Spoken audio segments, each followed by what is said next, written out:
Hi there, my name is Paul Mallet. I'm a data specialist from Skate, Ontario.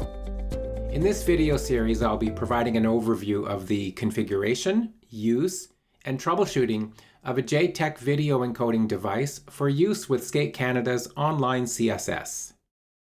Assuming you're using the built-in video replay within Online CSS, you'll need to configure a JTech encoder for each rink used in a competition.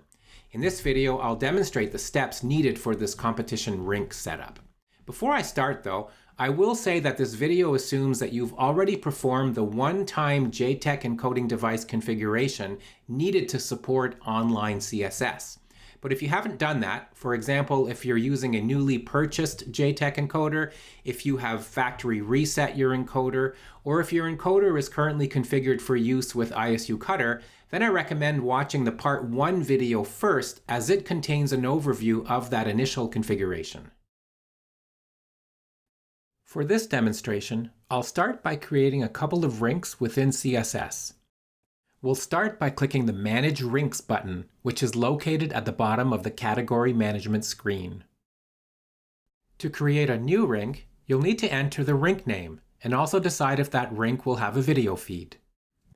This box should only be enabled if rink-side internet access is available and you'll be using the video replay system that's built into Online CSS.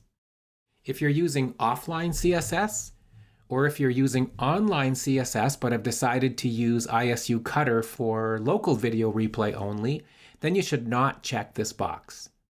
Next, click Submit Changes. You can create as many rinks as are needed for your competition.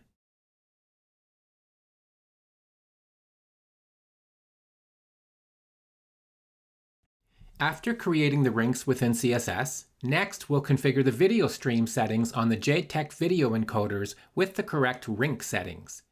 In a typical network configuration for Online CSS, you should have a router configured to assign IP addresses on the 192.168.6 subnet, and the video encoder should be connected to the same network as your scoring system, with a static IP address of 192.168.6.200.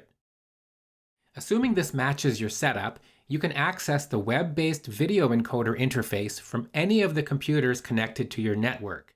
For example, you can use the EC computer or any of the judge computers. Before accessing the video encoder's configuration panel, we'll first need to get some information about the rink video stream from CSS.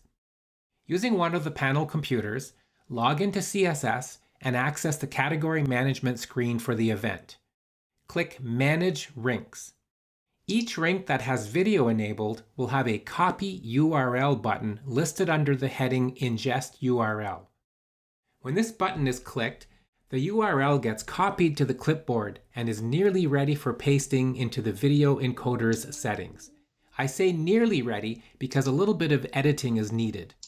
Open a text editor, such as Notepad, and paste the ingest URL that was copied from CSS. The URL will always begin with rtmp:// followed by a 32-character string of numbers and letters, then a dash, then some other information. Copy the 32-character string that precedes the dash. Add a / to the end of the URL, and then paste the copied string after the slash. Now copy the entire modified URL.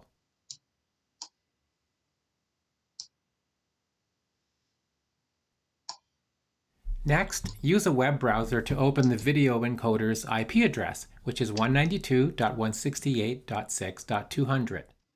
The default username and password for the JTech encoder is admin for both. Next, click Encoder, Mainstream, and find the setting called RTMP RTSP Push URL. Make sure the box on the right is enabled. Replace the contents of this box with the URL in your clipboard.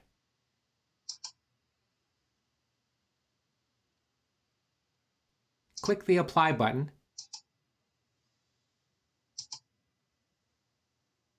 Then reboot the encoder by clicking System, Reboot, and click the Reboot button.